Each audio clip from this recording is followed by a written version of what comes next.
Minggu lalu aku ngepost di Instagram, nanyain ke kalian, apa sih pertanyaan yang kalian punya tentang pengalaman aku selama 2 tahun ini di Jepang kalau mau sholat seperti apa. Zaf, di sana tuh sholat kayak gimana sih? Lo kalau mau sholat gimana?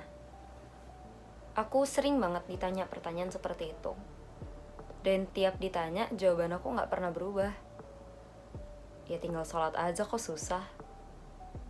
Dan aku paham yang ditanyakan itu gak cuman gimana sholat.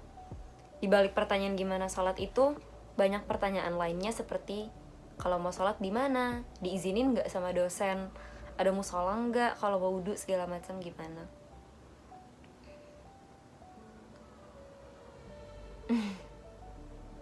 Sebenarnya nggak semudah itu, nggak semudah di Indonesia tentunya, tapi nggak sesulit yang teman-teman bayangin juga kok. Sholat itu kewajiban. Bagi aku, itu adalah sesuatu yang apapun rutinitasnya, apapun kesibukannya, wajib aku jalanin. Jadi aku gak pernah melihat harus sholat itu adalah sebuah halangan dari rutinitas sehari-hari aku. Makanya ketika ditanya pertanyaan seperti itu, aku selalu mikir, ya kok ditanya, ya sholatnya tinggal sholat aja, apapun kondisinya. Toh bumi ini dihamparkan bagi kita untuk sholat kan.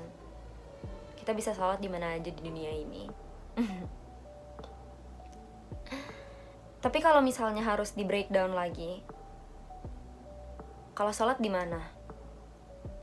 Biasanya di rumah. Paling enak itu emang di rumah. Bisa pakai mukena, bisa pakai sejadah yang jelas, kiblat juga jelas. Terus setelah sholat nggak terburu-buru, bisa duduk aja ngobrol. Tapi kalau misalnya lagi nggak di rumah, kalau lagi di kampus gimana? Biasanya di musola, karena kampus aku punya musola.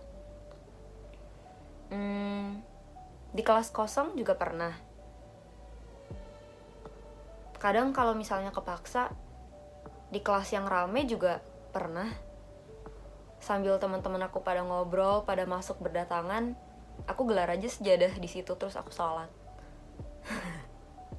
Kalau lagi di luar, kadang kalau misalnya lagi nge-mall, dan mall yang aku cari itu biasanya mall yang memang ada musola. Jadi aku sholat di musola yang ada di mall. Dan kalau misalnya lagi gak ada, terus udah mepet, aku dan teman-teman aku masuk salah satu clothing store, H&M, Forever 21, Uniqlo, terus aku suruh mereka belanja sambil aku masuk ke fitting room sholat di situ.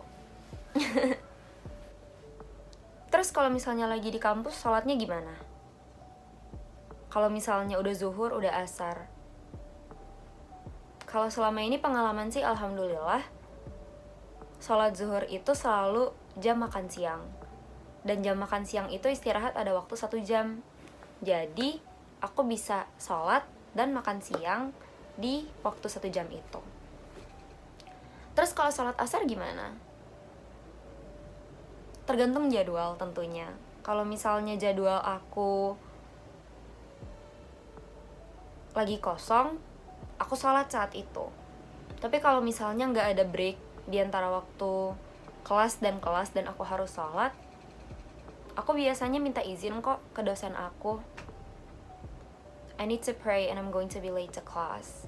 Is that okay with you? Dan Japan is moving forward. A lot of countries are. Semakin banyak negara-negara di dunia ini yang bisa menerima perbedaan. Bukan hanya menerima, tapi menghargai itu. Gak ada satupun kasus di mana aku pernah dilarang sama dosen aku untuk sholat. Seandainya dilarang pun, aku paling bakal tetap sholat juga. Tapi selalu aku bilang, I need to pray. I'm going to be late, I have to pray first. I'm going to skip class today because I need to go pray Eid with the rest of the other Muslims. Can I do that, please? Dan selalu jawabannya adalah, oh silakan, take your time. kalau misalnya mau salat Id, happy Eid, happy celebrating Ramadan. Jadi itu nggak pernah jadi kendala buat aku.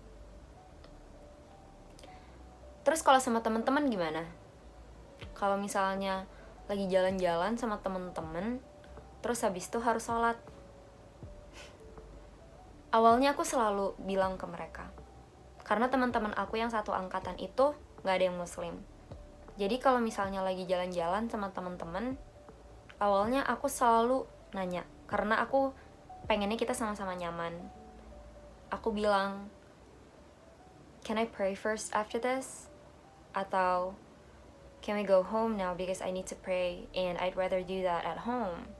Atau, before we do this, can I go pray first? Selalu aku tanyain, untuk memastikan bahwa mereka juga nyaman. Lama-lama aku akhirnya dimarahin sama teman-teman aku. Just pray, Za. It's something you have to do. Just stop asking, you can do that.